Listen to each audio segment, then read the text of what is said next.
मन्त्री नयाँ कार्यशैली उस्तै भन्ने पनि शीर्षक पनि देखेँ। त्यसको लागि पनि यहाँहरूलाई म धन्यवाद दिन चाहन्छु। त्यसबाट यहाँहरूले यहाँहरूमध्ये नै कोही हुनुहोला, त्यो पत्रकारहरूमध्ये नै हुनुहोला, किनभने मलाई झकझक्याउनु भयो। त्यो पनि म माया नै गरेको भन्छु। ग्लोबल आईएमई बैंक, सबैका लागि बैंक। त्यसका कन्टेन्ट हेर्दा चाहिँ फेरि यहाँहरूले माया गरेकै देखिन्छ। माथि शीर्षक जे भए पनि तल चाहिँ अलि माया गरेकै देखेँ मैले। त्यसलाई म उच्च मूल्याङ्कन गर्न चाहन्छु। र यहाँहरूको बिचमा म यो तयार पारेको सामग्रीलाई अध्ययन गरेर पढेर म सार्वजनिक गर्न चाहन्छु। राष्ट्रिय हितको रक्षा, संविधानको कार्यान्वयन र विकास, राजनीतिक स्थायित्व, सुशासन, गतिशील अर्थतन्त्र, विकास निर्माणका तीव्रता र आर्थिक समृद्धिका जनचाहनाको सम्बोधन गर्ने सङ्कल्पका साथ सम्मान्य प्रधानमन्त्री केपी शर्मा ओलीको नेतृत्वमा वर्तमान सरकार गठन भएको यही असोज 6 गते 100 दिन पुरा भएको छ। वर्तमान सरकार गठन भए पश्चात 100 दिन, 200 दिन र 1 वर्षको लक्ष्य किटान गर्ने गरी तयार गरिएको कार्ययोजना अनुसार सरकारले काम गरिरहेको सन्दर्भमा सम्मान्य प्रधानमन्त्रीज्यूले सरकारको तर्फबाट 100 दिनको उपलब्धिबारे जानकारी सार्वजनिक गरिसक्नु भएको छ। यस क्रममा सम्मान्य प्रधानमन्त्रीज्यूले सबै मन्त्रीहरूसँग कार्य सम्पादन सम्झौता गर्ने कार्यक्रम अनुसार भौतिक पूर्वाधार तथा यातायात मन्त्रीसँग 10 वटा मुख्य कार्यक्रम र 3 को लक्ष्यसहित कार्य सम्पादन सम्झौता गरिएको थियो। यातायात पूर्वाधारको विकास र यातायात प्रणालीको नीतिगत व्यवस्थापनको मुख्य जिम्मेवारी रहेको यस मन्त्रालयले आफू र मातहतका सडक विभाग, रेल विभाग, यातायात व्यवस्था विभाग र नेपाल पानीजहाज कार्यालय मार्फत सम्पादन गरिएका मुख्य कार्यहरू र हासिल भएका उपलब्धिहरूका साथै यस मन्त्रालयको कार्यक्षेत्रमा पर्ने र यस अवधिमा सम्पादन गरिएका अन्य कार्य र तिनबाट हासिल भएका उपलब्धिहरू 100 दिने कार्य प्रगति तथा उपलब्धिहरू यो प्रेस विज्ञप्ति मार्फत सर्वसाधारणको जानकारीको लागि सार्वजनिक गरिएको छ। 100 दिनका लागि निर्धारित 10 कामका क्षेत्रमा किटान गरिएको लक्ष्यहरूमध्ये 8 वटा लक्ष्य पूरा गरिएका छन् भने एउटा लक्ष्य करिब पूरा भएको अवस्था छ। बाँकी एउटा लक्ष्यको भने आधा मात्र प्रगति हासिल भएको अवस्था छ। यस बीचमा वर्षात र बाढीको प्रकोपद्वारा सिर्जित आपतकालीन सडक तथा यातायात व्यवस्थापनको कार्यमा लाग्नु नपरेको भए हामीले सम्पूर्ण लक्ष्य पूरा गर्ने देखिएको छ। जनअपेक्षाको दाँजोमा प्रगतिको यो अवस्था कमै भए पनि किटान गरिएको लक्ष्यका दृष्टिले यसलाई कम भन्न पनि मिल्दैन भन्ने ठानेको छु। यो उपलब्धि मन्त्रालय, विभाग र फिल्डमा मेहनतपूर्वक खट्ने सबै तहका कर्मचारी साथीहरू साथै सरकारवालाहरू र मिडिया समेतको सहयोगमा सम्भव भएको उल्लेख गर्न चाहन्छु। यस अवधिमा मन्त्रालयले विगतदेखि विरासतको रूपमा रहेको कतिपय आयोजना व्यवस्थापनका समस्या, स्रोत साधनको सीमितताका बावजुद जनचासो र जनअपेक्षालाई सम्बोधन गर्न आवश्यक सबै प्रयत्न गरिएको जानकारी गराउन चाहन्छु। आगामी दिनमा आयोजना व्यवस्थापनका समस्या समाधान गरी जनआकांक्षा पूरा गर्न यस कार्यमा अझै बढी प्रभावकारी ढङ्गले लाग्ने प्रतिबद्धता पनि व्यक्त गर्न चाहन्छु। अब म केही विषयहरू यहाँ उल्लेख गर्न चाहन्छु। 81 कार्तिक 6 गतेसम्ममा हासिल गर्न राखेका लक्ष्यहरू के थिए त भन्दाखेरि वर्षा अवधिभरि राष्ट्रिय राजमार्गका अवरोध भएको खण्डका विशेष अवस्थामा बाहेक बढीमा 2 घण्टाभित्र अवरोध हटाई सवारी सुचारू गर्ने व्यवस्था मिलाउने भन्ने थियो एउटा। देशका निर्माणाधीन बाहेकका प्रमुख राजमार्गहरू अन्तर्गत 4038 किलोमिटर लम्बाइमा प्रथम चरणको पटकै मर्मत कार्य सम्पन्न गरी खाल्डाखुल्डी रहित बनाउने थियो। राष्ट्रिय राजमार्ग, हुलाकी राजमार्ग, मदन भण्डारी समेत तमोर करिडोर लगायतमा थप 25 किलोमिटर 2 लेन र 5 किलोमिटर 4 लेन गरी कुल 30 किलोमिटर कालोपत्र गर्ने कार्य सम्पन्न गर्ने लक्ष्य थियो। सिद्धबाबा सुरुङ मार्ग अन्तर्गत थप 240 मिटर मुख्य सुरुङ खन्ने कार्य सम्पादन गर्ने, नागढुङ्गा सुरुङको निर्माण कार्य अन्तर्गत मुख्य सुरुङ मार्गको लाइनिङ गर्ने कार्य सम्पन्न गर्ने। रेल यातायाततर्फ हाम्रो बर्दिवास चोचा रेलमार्ग खण्डमा 3 वटा रेल पुल निर्माण गर्ने लक्ष्य थियो। यातायात व्यवस्थातर्फ सवारी चालक अनुमति पत्रको राजस्व भौचर, क्यूआर कोड र फोटोसहित पेपर कार्डमा उपलब्ध गराउन सहजीकरण गर्ने थियो। चालक अनुमति पत्र, ड्राइभिङ लाइसेन्सलाई राष्ट्रिय परिचय पत्रसँग आबद्ध गरी प्रयोगमा ल्याउने व्यवस्था मिलाउने लक्ष्य थियो। जल यातायाततर्फ पानीजहाज सञ्चालन सम्बन्धी विधेयक सङ्घीय संसदमा पेश गर्ने, विभिन्न मुलुकहरूमा पानी जहाजमा काम गर्दै गरेका नेपालीहरूको तथ्याङ्क सङ्कलनका लागि एक वेब एप्लिकेसनको लागि सम्झौता गर्ने। पहिलो 100 दिन 2081 कार्तिक 6 गतेसम्मको मुख्य उपलब्धिहरू के भयो त भन्दाखेरि सडक यातायाततर्फ वर्षा अवधिभरि अवरोध भएका राजमार्गहरूमा लक्ष्य अनुसार नै अवरोध हटाई सवारी सुचारू भएको थियो। लक्ष्य अनुसार 4038 किलोमिटर सडकलाई खाल्डाखुल्डी रहित बनाइएको, तर असोज 10 गतेदेखि 12 गतेको बाढी पहिरोबाट बिग्रे भत्केका सडकको पुल मर्मत कार्य गर्नुपर्ने परिस्थिति सिर्जना भई त्यसै अनुसार मर्मत कार्य भइरहेको छ। राष्ट्रिय राजमार्ग अन्तर्गत थप 27 किलोमिटर 2 लेन र 5.5 किलोमिटर 4 लेन गरी कुल 32.5 किलोमिटर लक्ष्य 30 किलोमिटर सडक कालोपत्र गर्ने कार्य सम्पन्न गरिएको छ। सिद्धबाबा सुरुङ मार्ग अन्तर्गत थप 397 मिटर लक्ष्य 240 मिटर थियो, 397 मिटर गरियो। मुख्य सुरुङ खन्ने कार्य सम्पन्न भएको छ। हाल मुख्य सुरुङको 647 मिटर बाइपास 1 को र 144 मिटर बाइपास 2 को गरेर 144 मिटर र बाइपास 3 को 128 मिटर खन्ने कार्य सम्पन्न भएको छ। नागढुङ्गा सुरुङ मार्ग अन्तर्गत मुख्य सुरुङको लाइनिङ गर्ने कार्य सम्पन्न भएको छ, लक्ष्य अनुसारै सम्पन्न भएको छ। यातायाततर्फ बर्दिवास चोचा रेलमार्ग खण्डमा लक्ष्य अनुसार 3 वटा रेल पुल निर्माण सम्पन्न भई हालसम्म कुल 16 वटा रेल पुल निर्माण सम्पन्न भएको छ। यातायात व्यवस्थातर्फ प्रदेश स्तरबाट क्युआर कोड सहितको सवारी चालक अनुमति पत्र छपाईमा सहजीकरण हुने गरी सवारी तथा यातायात व्यवस्था नियमावली 2054 संशोधनका लागि यातायात व्यवस्था विभागबाट रायसहित कारबाही सुरु भएको छ। प्रदेश तहबाटै सवारी चालक अनुमति पत्र छपाई गर्ने विषयमा मिति 81/4/32 मा सातै प्रदेशका यातायात मन्त्रीज्यूहरूको सहभागितामा बसेको विषयगत समितिको बैठकबाट निर्णय भई कार्यान्वयनको चरणमा रहेको छ। यातायात व्यवस्था विभाग र राष्ट्रिय परिचय पत्र तथा पञ्जीकरण विभाग बीच राष्ट्रिय परिचय पत्र व्यवस्थापन प्रणालीको विद्युतीय सेवा प्रयोग गर्ने सम्बन्धमा मिति 81/4/30 मा एमओयू सम्पन्न भई कार्यान्वयन सुरु भएको छ। जल यातायाततर्फ पानी जहाज सञ्चालन सम्बन्धी विधेयकको छपाई कार्य सम्पन्न भई सङ्घीय संसदमा पेश गर्न तयारी अवस्थामा रहेको छ। विभिन्न मुलुकहरूमा पानी जहाजमा काम गर्दै गरेका नेपालीहरूको तथ्याङ्क सङ्कलनका लागि वेब एप्लिकेसन तयार गर्न परामर्शदाता छनौटको चरणमा रहेको छ। चालु आर्थिक वर्षमा माथि उल्लेख भएका विषयहरू अतिरिक्त सम्पादन गरिएका प्रमुख कार्यहरू निम्नअनुसार रहेका छन्। नीतिगत तर्फ हेर्ने हो भने राष्ट्रिय सडक सुरक्षा विधेयकको अवधारणा पत्रमा सहमतिको लागि मिति 81/6/16 मा अर्थ मन्त्रालयमा पठाइएको छ। डिप्लोमा इन्जिनियरिङ परिषद गठन गर्ने सम्बन्धमा व्यवस्था गर्नुपर्नेको विधेयकको मस्यौदा रायसहितको सहमतिको लागि मिति 81/5/14 मा अर्थ मन्त्रालयमा पठाइएको छ। शहरी क्षेत्र सार्वजनिक यातायात व्यवस्थापन प्राधिकरण नियमावलीको मस्यौदा तयार भएको छ। सडक दुर्घटना न्यूनीकरण गर्नका लागि united nation declaration on road safety action plan 2021-30 सँग तादम्यता हुने गरी नेपाल रोड सेफ्टी एक्सन प्लानको मस्यौदा तयार गरिएको छ। नेपालमा अध्ययन गरेका इन्जिनियरहरूको योग्यता अन्तर्राष्ट्रिय मान्यता एक्रिडिटेसन दिलाउनका लागि आवश्यक प्रक्रिया अगाडि बढाउन नेपाल इन्जिनियरिङ काउन्सिललाई सहजीकरण गरिएको छ। यो विषय यहाँहरूलाई पनि जानकारी छ। नेपालका इन्जिनियरहरू 4 वर्ष कोर्स पुरा गरेर 4 वर्ष पुरा गरिसकेपछि नेपालमा चाहिँ उनीहरूको मान्यता हुने हो, नेपालदेखि बाहिरका देशहरूमा मान्यता नहुने स्थिति रहेछ। यसले गर्दा यसलाई मान्यता दिलाउनका लागि यो प्रक्रिया चाहिँ सुरु भएको छ। यहाँ ब्याचलर गरिसकेकाहरूले अरू देशमा पनि त्यसै सरहको सेवा सुविधा जागिर पाउन सक्ने स्थितिको लागि हामीले प्रक्रिया सुरु गरेका छौँ। मन्त्रालयसँग सम्बन्धित विद्यमान नीति ऐन नियमावली मापदण्ड कार्यविधि र गुरुयोजनालाई समयानुकूल परिमार्जन गर्ने तथा आवश्यक नयाँ कानुनहरूको निर्माण गर्ने प्रक्रियामा रहेका कानुनहरूको अवस्था अध्ययन गर्न कार्यदल गठन गरिएको छ। उक्त कार्यदलले विभिन्न चरणमा रहेका 3 वटा नीति 10 वटा ऐन 10 वटा नियमावली 13 वटा मापदण्ड 4 वटा निर्देशिका 5 वटा गुरुयोजनाका लागि गुरुयोजना तथा 5 वटा कार्यविधिलाई संशोधन वा नयाँ निर्माण गर्नुपर्ने गरी पहिचान गरेको छ। यो विषयलाई प्राथमिकता तय गरी कार्यान्वयन गर्ने कार्ययोजनाको खाका तयार गरिएको छ।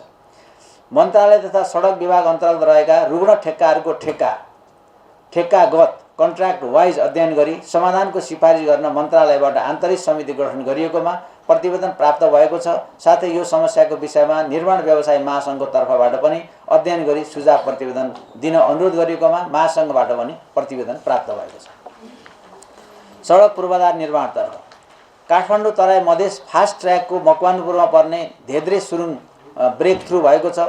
पूर्व पश्चिम राजमार्गको अन्तर्गत कमला बागमती खण्ड बुटोल गुरुसुङ्गे खण्ड स्तर उन्नति गर्नका लागि ठेक्का सम्झौता सम्पन्न भई निर्माण कार्य सुरु भएको छ। मदन भण्डारी राजमार्गको अन्तर्गत माडीचौर घर्ती गाउँ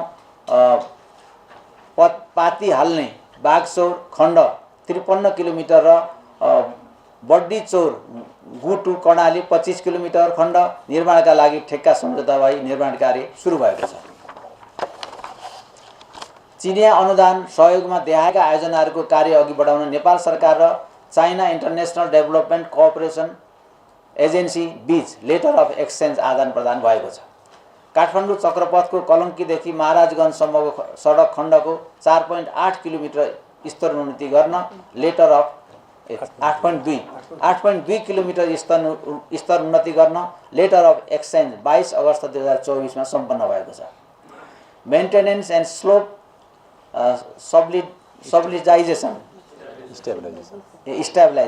stabilisation of Araniko highway phase 4 को फेसिबिलिटी स्टडीको लागि लेटर अफ एक्सचेन्ज 22 अगस्त 2024 मा सम्पन्न भएको छ।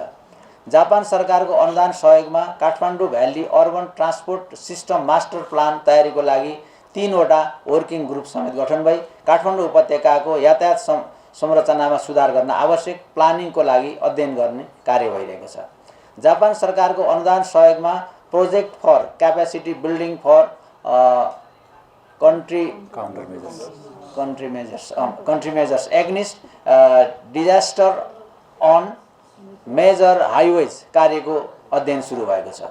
सडक पूर्वाधारको मर्मत सम्मारलाई योजनाबद्ध तवरले अगाडि बढाइएको पटक्कै मर्मत कार्यलाई प्रभावकारी बनाउन ठेक्का पट्टाको अतिरिक्त छिटो छरितोको लागि अमानती प्रक्रिया समेत अवलम्बन गरी मर्मत कार्य गरिएको छ। आवधिक र पुनर्स्थापनाका लागि तयार गरिएको integrated annual road maintenance plan IARMP लाई सम्पादन गर्ने गरी आवश्यक तयारी ठेक्का व्यवस्थापन अनुगमन लगायत कार्यहरू भइरहेको छ।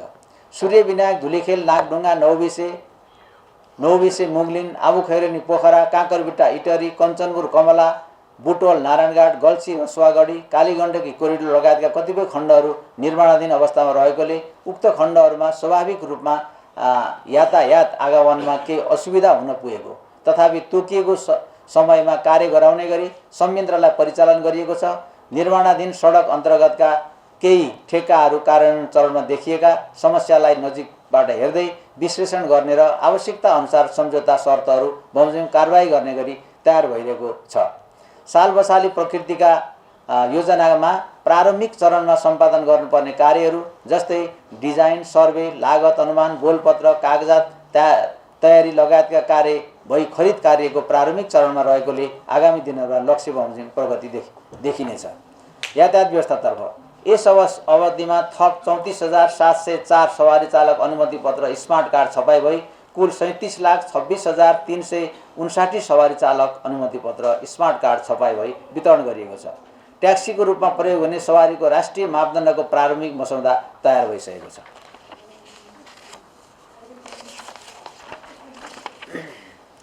इन्भोइस नम्बर प्लेट जडान सम्बन्धी कार्यविधिको प्रारम्भिक मसौदा तयार भएको छ। सवारी चालक अनुमति पत्र नागरिक एपबाट देखाउन मिल्ने र traffic violation record system TVRS मार्फत ई चलान डिजिटल चिट काट्न मिल्ने गरी विभागको प्रणालीलाई ट्राफिक प्रहरीबाट सञ्चालित TVRS प्रणालीसँग आबद्ध गरिएको छ।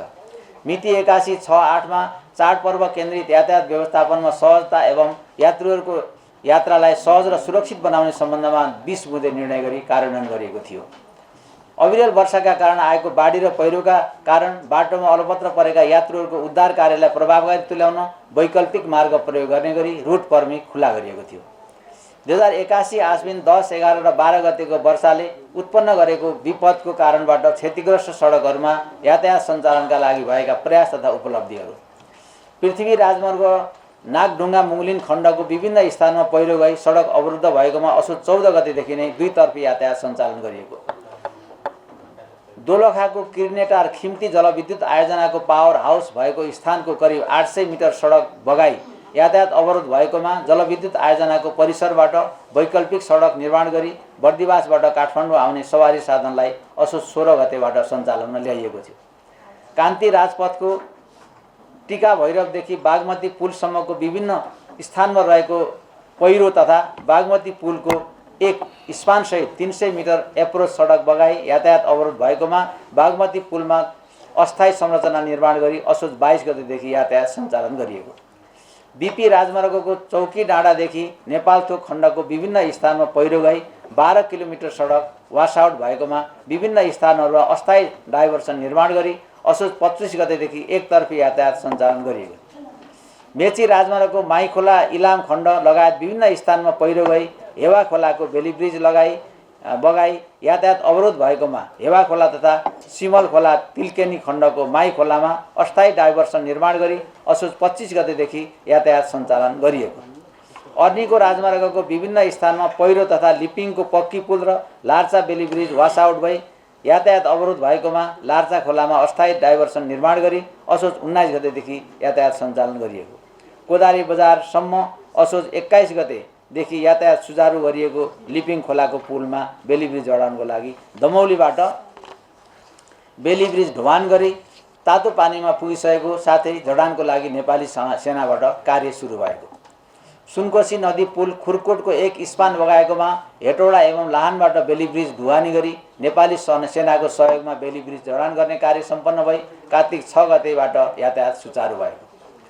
पुष्पलाल मध्य पहाडी राजमार्गको खुरकोट घुर्मी तथा दोलालघाट सितखा सडक खण्डको विभिन्न स्थानमा पहिरो गई सडक अवरुद्ध भएकोमा असोज 19 गतेबाट सितखा सिन्दुरेटार मेत्से भकुण्डे खण्ड स्थानीय सडक समेत सुधार गरी प्रयोग गरी पूर्वबाट काठमाडौँ उपत्यका प्रवेश गर्न सवारी साधनको आवागमनलाई सञ्चालनमा ल्याइएको।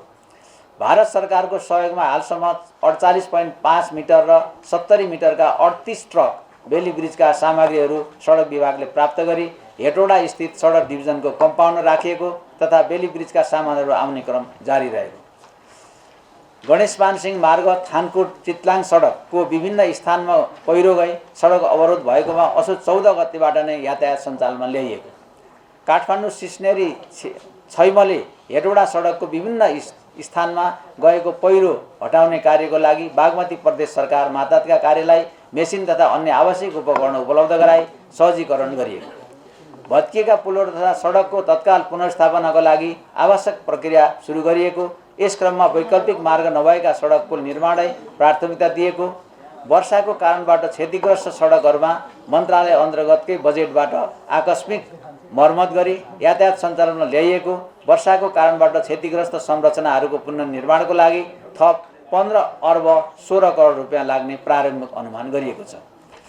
विगतदेखि नै पूर्वाधार निर्माण क्षेत्रमा निर्माण सामग्रीको अभाव, अन्तर्निकायगत समन्वयको कमी, बजेटको न्यूनता, सम्झौताको परिपालनमा कमी जस्ता समस्याको कारण समयमै निर्माण सम्पन्न हुन नसकी पटक पटक खरिद सम्झौताको अवधि थप सम्बन्धी कानुनको प्रावधान संशोधन हुनुपर्ने अवस्था सिर्जना भएको। यस्ता समस्यालाई समाधान गर्न सम्झौता कार्यान्वयनमा देखिएका कमी कमजोरीमा जिम्मेवार पक्षलाई जवाबदेही बनाउँदै आवश्यकता अनुसार कानुनी जटिलता फुकाउँदै परिमार्जन गर्दै एवं सरकारवाला पक्ष तथा अन्य निकायसँग निरन्तर छलफल गरी नतिजा प्राप्त गर्न मन्त्रालय प्रतिबद्ध रहेको छ। पत्रकार साथीहरू, मैले हाम्रो मन्त्रालयको तर्फबाट गरेका केही मुख्य कामहरू, हामीले धेरै अरू पनि कामहरू गरेका छौँ। किनभने यसबीचमा जम्मा हाम्रो जिम्मेवारीमा रहेका सडकहरू 80 वटा सडकहरू हुन्, राष्ट्रिय राजमार्गहरू, र ती 80 वटा राजमार्गहरूमध्ये 39 वटा राजमार्गहरूमा अवरोध भएको र 39 वटा राजमार्गहरूको 811 वटा स्थानमा अवरोध भएकोमा हामीले ती सबैलाई हटाएर अहिलेसम्ममा सबै सुचारू गरेका छौँ। यद्यपि ती अस्थायी रूपले संरचनाहरू बनेका छन्। जस्तो बीपी राजमार्गको कुरा गर्ने हो भने अहिले पनि लगभग निकै कष्टकर यात्रा गरिरहेको अवस्था छ यात्रीहरूले, तर पनि हामीले त्यो राजमार्ग खुलाउन सफल भएका छौँ। त्यसै गरेर अघि मैले यसमा भनिसकेँ कि यो नागढुङ्गा मुङलिनको सडक काठमाडौँ र नेपालका पूर्वदेखि पश्चिमसम्मको लाइफलाइनको रूपमा रहेको सडकलाई हामीले सुचारू गर्दा हामीले धेरै सहजता जनताले अपेक्षा गरे भन्दा राम्रो काम गरेको हामीले दाबी गरेका छौँ।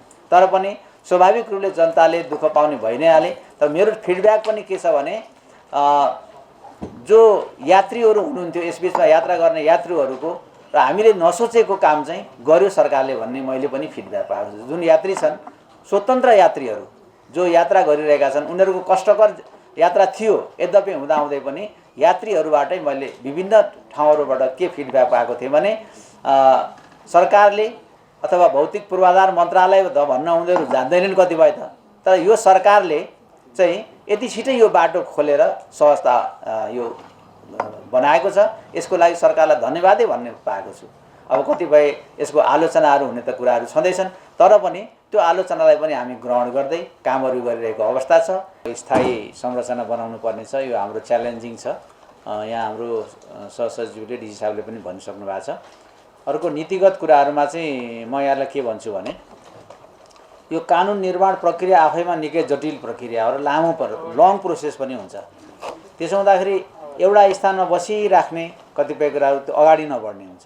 त्यसले गर्दा पहिले जे थियो त्यही कुरा होइन, त्यो पहिलेको अवस्थाबाट अलि माथि आएको छ। त्यो धेरै कुराहरूमा चाहिँ त्यसलाई हामीले प्रोसेसिङमा लगेका छौँ र अब करिब करिब हामी थुप्रै हाम्रा कानुनहरू चाहिँ अब संसदमा लान अवस्थामा पुगेका छौँ। भर्खरै मात्रै हामीले अघि त्यहाँ पनि उल्लेख गरेका छौँ कि पानी जहाज सम्बन्धी 2027 सालको जुन ऐन थियो त्यो ऐनलाई हामी अब संशोधन गर्ने अथवा नयाँ ऐन निर्माण गर्ने गरी त्यो भनौँ न संसदमा दर्ता गर्ने चरणमा पुगेका छौँ। किताबहरू सबै छापिरहेको अवस्था छ र यो पुराना आयोजनाहरूको अवस्था अब यसलाई कसरी अगाडि बढाउनुहुन्छ भन्ने जहाँसम्म कुरा छ।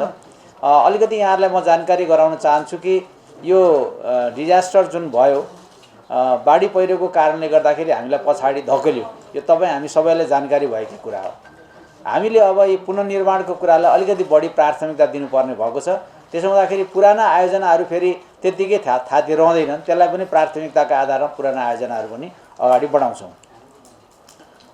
जलवायु परिवर्तनको सन्दर्भमा साथीहरूले भनिसक्नु भएको छ र अर्को यो अर्नीको राजमार्गको कुरा चाहिँ जानकारीको अभाव पनि यहाँहरूलाई भयो। हामीले पनि भर्खरै मात्रै हिजो मात्रै यहाँ हाम्रो डिजी साहब जानुभएको थियो। त्यो हामीले निकै प्रायोरिटीमा राखेको कुरा हो, किनभने त्यहाँ भनेको करिब करिब सरकारले मलाई लाग्छ 20 अर्बको टार्गेट दिएको होला त्यहाँ। अब त्यो टार्गेट पुरा नहुने स्थिति भइसकेपछि अब त्यो किन राजस्व नै उठेन भने त अब सबै कुराहरू लथालिङ्ग भएको छ। त्यो राजस्व नै त्यहाँ बन्द भएको अवस्थामा चाहिँ त्यसलाई खोल्नुपर्छ भनेर हामीले त्यसलाई प्राथमिकता दिएको थियौँ। त्यसमा अब त्यो खुलेको छ र त्यो लार्चामा र लिपिङमै पनि वान वे त्यो नदीभरि चाहिँ वान वे मात्रै सञ्चालन भए पनि सञ्चालन चाहिँ भएको छ। त्यसलाई पहिलो प्राथमिकता दिएर हामी अब बेली ब्रिज जडान गर्ने काम गरिरहेको अवस्था छ। अब बिपी राजमार्गको बारेमा यहाँले ठिकै भन्नुभयो। वास्तवमा भन्ने हो भने यो मलाई पनि उहाँहरूले मेरो कुरालाई पनि उहाँहरूले चाहिँ असफल साबित गरिदिनु भयो। त्यसको लागि त धन्यवादै दिएको छु मैले। जो चाहिँ खास गरी यसमा भन्ने हो भने चाहिँ त्यो त्यहाँ खट्ने कर्मचारीहरू र त्यसमा सबैभन्दा बढी चाहिँ मैले एप्रिसिएट कसलाई गरेको छु भने त्यो डोजर चालकहरू जो हुनुहुन्छ नि, अपरेटरहरूलाई म चाहिँ यहाँ धन्यवाद दिएको छु मैले। उहाँहरूलाई पहिले त्यहाँ गएर पनि हामीले धन्यवाद दियौँ होइन। र यसरी खट्नुभयो कि उहाँहरू कि टिकाको दिनको राति 12 बजेसम्म पनि उहाँहरू त्यो चलाइराख्नु भएको छ, डोजर चलाइराख्नु भएको थियो, अपरेटरहरू काम गरिराख्नु भएको थियो। टिकाको एक दिन मात्रै उहाँहरू छुट्टी बस्नुभयो, त्यस पछाडि लगातार काम गर्नुभयो। त्यसले गर्दा मैले साँच्चै भनेकै हो कि खुल्न सक्दैन होला भनेर भनेकै हो। हाम्रो सचिवले पनि मैले पनि दुवैजनाले भनेको, तर खोलेर हामीले देखायौँ। अब यसमा त हामीले गौरवै गर्नुपर्छ। अब स्थायी रूपमा बनाउनका लागि के छ त योजना भन्ने जहाँसम्म कुरा छ, जापानले यसमा चासो देखाएको छ अहिले र अब जापानिज प्रतिनिधिहरू पनि आउँदै हुनुहुन्छ। उहाँहरूले यहाँ अध्ययन गर्नुहुन्छ, हेर्नुहुन्छ, यहाँ हाम्रो अफिसर साथीहरूसँग भेट्नुहुन्छ, त्यस्तै पाराले मसँगै पनि भेट्नुहुन्छ र त्यस पछाडि फिल्ड गएर हेर्नुहुन्छ र उहाँहरूले यदि चासो देखाउनु भयो भने यो राम्रै हुन्छ, ठिकै हुन्छ। उहाँहरूले बनाएको बाटो हामी त्यसमा सकारात्मक नै हुनेछौँ। बिपीमा हो, खासै बिपीमा हो। अब यो 38 ट्रक सामानको कुराहरू अघि नै आइसकेका छ। यसमा चाहिँ हामीले कतिवटा के थियो त भन्दाखेरि हामीले 20 सेट चाहिँ हामीले मागेका थियौँ। 20 सेट चाहिँ हामीलाई प्रारम्भिक रूपमा चाहिन्छ। त्यसमा विभिन्न लम्बाइका हामीले भनेका थियौँ। 50 फिट भन्दो रहेछ, 48.5 फिट हुँदो रहेछ खास त्यसको स्ट्यान्डर्ड चाहिँ। तर त्यसलाई हामीले 50 फिट भन्ने मिटर 50 मिटर भन्ने गरेका छौँ। 50 मिटरको चाहिँ अलि बढी, त्यस पछाडि 70 मिटरको, 80 मिटरको पनि थियो क्या, 80 मिटरको, 120 मिटरसम्मको हामीले मागेका छौँ। र त्यो माग्दाखेरि अहिलेसम्म चाहिँ हामीले 120 मिटर चाहिँ आएको छैन कि भन्ने छ। किनभने त्यहाँ त्यो सबै कति हो के हो त्यो सबै एकै ठाउँ आएको छ। त्यसलाई त्यो सेट मिलाउनु पर्ने हुन्छ, त्यो हेरेर मात्रै थाहा हुन्छ। तर हाम्रो आएको छैन भने पनि पहिलो प्रायोरिटी के हुन्छ भने फोक्सिन टारकै हुन्छ। र हामीले अहिले प्रारम्भिक रूपमा त्यहाँ चाहिँ के सोचेका छौँ भने त्यो जुन अहिले पुल बनेको छ नि, त्यो पुल बनेको ठाउँबाट नै जोड्दाखेरि चाहिँ त्यो अलिक कच्चा हुनसक्छ। त्यसो हुँदा त्यहाँ ठाउँ पनि रहेछ। 120 मिटरको बेली 120 मिटरको बेली ब्रिज जडान गर्नु सक्यो छेउबाट भनेदेखि त्यो चाहिँ अलि भरपर्दो पनि हुन्छ भनेर त्यस खालको हामीले अध्ययन गरिरहेको अवस्था छ। र 120 मिटर चाहिँ फेरि नेपालमा लगभग यो पहिलोचोटि होला सायद जोड्ने। 120 मिटरको भनेको पहिलोचोटि नै हुन्छ। त्यसो हुँदा त्यसलाई चाहिँ जसले हामीलाई चाहिँ अब त्यो दिएको बेली ब्रिज त्यही पक्षले अथवा भारतले चाहिँ यसमा प्राविधिक सहयोग गर्छ नै हामीलाई विश्वास छ। हाम्रो पनि प्राविधिकहरूले यो कामहरू गर्नुहुन्छ। र हामीलाई त्यति बेली ब्रिजहरू भयो भने चाहिँ प्रारम्भिक रूपमा चाहिँ हाम्रा धेरै कामहरू हुन्छन् भन्ने लागेको छ। म अलिकति यो रोड सेफ्टीको कुरा गर्छु। यो रोड सेफ्टीको सन्दर्भमा चाहिँ यहाँले जुन चासो देखाउनु भएको छ यो मलाई पनि खुसी लागेको छ। धन्यवाद छ तपाईँहरूलाई। रोड सेफ्टी ऐन नै हाम्रो बनेको रहेनछ। यो रोड सेफ्टी काउन्सिल भन्ने चाहिँ अब यो कसको अध्यक्षमा के आदि उदिको बारेमा धेरै भन्न चाहन्न। त्यो अब सचिवको अध्यक्षता हुँदा हुने कि नहुने कि भन्दाखेरि त्यो छुट्टै काउन्सिल बन्दा राम्रै हुन्छ। त्यो स्वतन्त्र खालको काउन्सिल भयो भने ठिकै हुन्छ। तर पनि यो पाटोमा चाहिँ म जान्न। तर रोड सेफ्टी जस्तो जुन संवेदनशील कुरा छ, सडक सुरक्षा जस्तो, त्यसको कानुनै नबनिरहेको अवस्थामा कानुनलाई चाहिँ हामीले अब अन्तिम अवस्थामा पुर्याएका छौँ। कानुन निर्माण गरेर यसलाई अगाडि बढाउनको लागि चाहिँ अन्तिम अवस्थामा पुर्याएको अवस्था छ। अब अर्को यो निर्माण व्यवसायको सन्दर्भमा अघि कुराहरू आइसकेका छ। निर्माण व्यवसायीहरूको भुक्तानी हामीले दिउँ पनि भन्छौँ, दिन सकेका छैनौँ पनि भन्छौँ। भन्दाखेरि चाहिँ यो के भएछ भने हाम्रो 8 अर्ब 66 करोड हामीले दायित्व थियो, भुक्तानी गर्नुपर्ने थियो। त्यसमध्ये एराउन्ड 5 करोड होला हामीले यही वर्षको उसबाट हो, यसै वर्षको छुट्याएको रकमबाट हामीले दिएका छौँ। त्यो त बनाउनुपर्छ। त्यसबाट हामीलाई के भएको छ भने निर्माण व्यवसाय चाहिँ केही रिलिज उहाँहरूलाई चाहिँ केही पाउनुभयो उहाँहरूले, ठिकै छ। तर हामीलाई चाहिँ भएको के छ भने अब अर्को वर्षको काम पनि अगाडि बढाउन समस्या परेको छ। यदि हामीले सरकारले हामीलाई भुक्तानी दिएन भने त्यसले गर्दा यसलाई हामीले सिरियसली लिएका छौँ र बाँकी रहेको रकम पनि तुरुन्तै भुक्तानी गर्नुपर्छ र आगामी दिनको काम गर्नका लागि पनि हामीले रकम प्राप्त गर्नुपर्छ भनेर प्रधानमन्त्रीसँग, अर्थमन्त्रीसँग यसभन्दा अगाडि प्रधानमन्त्रीसँग कुरा भएको छ। अब क्षति कति भयो भन्ने सन्दर्भमा चाहिँ हामीले प्रारम्भिक चाहिँ हाम्रो क्षति चाहिँ 6.5 अर्ब जस्तो निकालेका छौँ क्षति। तर त्यो पुनर्निर्माण गर्न चाहिँ त्यसको झन्डै 2.5 गुणा जति लाग्ने अनुमान गरिएको छ, अथवा झन्डै 15 अर्बभन्दा बढी त्यो पुनर्निर्माण गर्नका लागि चाहिँ लाग्ने भन्ने एउटा हामीले प्रारम्भिक अनुमान गरेका छौँ। रसुवागढीको बाटोको सन्दर्भमा उहाँले भनिसक्नु भएको छ। त्यहाँ एउटा समस्या थियो, त्यो स्याब्रु बेसीमा, त्यो समस्या समाधान गरिसकेका छौँ हामीले। त्यहाँ त्यो राइट अफ वेकै समस्या थियो। त्यो बजारबाट त्यो कुनै पनि हालतले त्यो क्षतिपूर्ति पनि दिन नसकिने र बाटो पनि साँगुरो हुने हुँदाखेरि त्यसलाई राइट अफ वे नै हामीले चेन्ज गरेर निर्णय पनि गरिसकेका छौँ र सायद हामीले चिनिया सरकारलाई जानकारी गरिसकेका छौँ र उहाँहरूले अब त्यो बाटो बनाउनुहुन्छ। अर्को भनेको फोक्सिनटारको कुराहरू आइहाल्यो। मलाई लाग्छ मालडुङ्गाबाट बेनी जाने सडकको बारेमा मलाई दिनै पछि जस्तो फोन आउँछ। तर अब त्यो निर्माण व्यवसायको अवस्थाको बारेमा यहाँ हाम्रो डी साहबले भनिसक्नु भएको छ। त्यसलाई हामीले हाम्रो ध्यान चाहिँ उहाँहरूले त्यसो गर्दाखेरि हाम्रो ध्यान चाहिँ अझै आकर्षण चाहिँ भएको छ। ठिकै भन्नुभयो। यहाँ पत्रकार साथीले पनि यसमा अलिक स्ट्रङली नै राख्नु भएको छ। यसलाई हामी तुरुन्तै के गर्नुपर्छ त्यो हामी निर्णय गर्छौँ।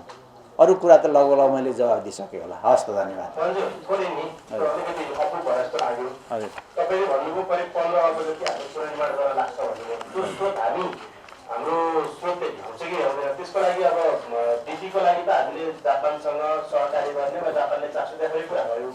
त्यसबाहेक अन्यको हातमा के हुन्छ, हामी त्यसलाई कसरी अगाडि बढ्छौँ? हाम्रै स्रोत साधनले भ्याउने गरी बजेट भाषणबाटै लिएर गर्ने हो कि दात्री निकायहरूलाई वा मन्त्रीहरूलाई आह्वान गर्ने के योजना बन्दैछ? ठिकै छ, यहाँले सम्झाउनु भयो, मैले बिर्सेको विषयहरू छ, छुट्याएको विषय रहेछ होइन।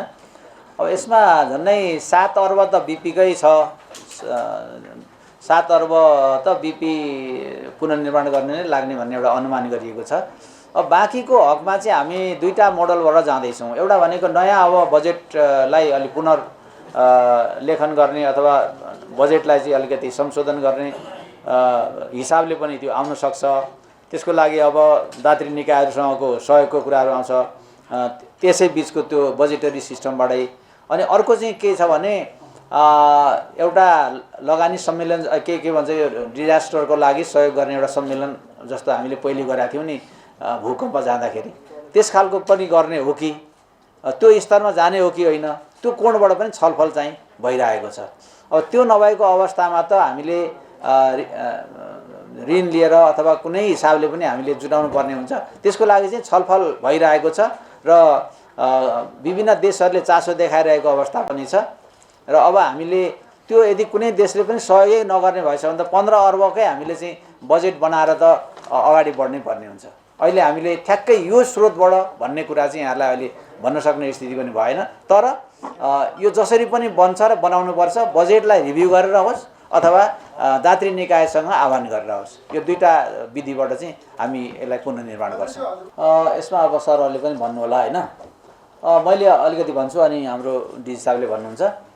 हामीले हेऱ्यौँ, त्यहाँ मसिनो गरी नै हेरेका छौँ होइन। अब त्यो दुईवटा उपाय छन् हामीसँग, दुईवटा भन्दा पनि 3टा उपाय छन् कि मैले चाहिँ गरेको।